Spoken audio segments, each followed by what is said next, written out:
പേടിച്ച മക്കളെ രണ്ടുപേരും ഇവിടെ വാടാ. ധൈര്യം പേടിപ്പിക്കാം പേടിപ്പിക്കാം.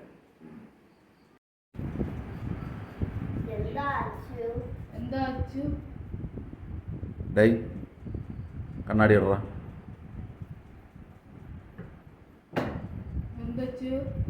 നിങ്ങൾ ഇന്ന് രണ്ടുപേരും കളിച്ചിട്ട് വന്ന് കൈ കഴുകാതെ ഫുഡ് കഴിച്ച ഒരു കംപ്ലൈന്റ് വന്നിട്ടുണ്ട്. സുരു സത്യം പറയടാ.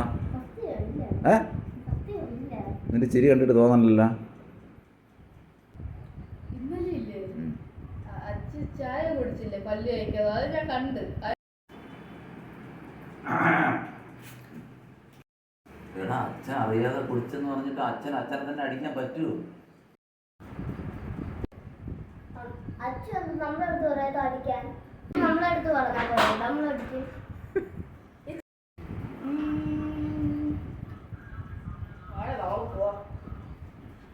എന്തോന്നടേ പേടിയൊന്നും ഇല്ലേ? പേടിപ്പിക്കാന്ന് വിചാരിച്ചപ്പോ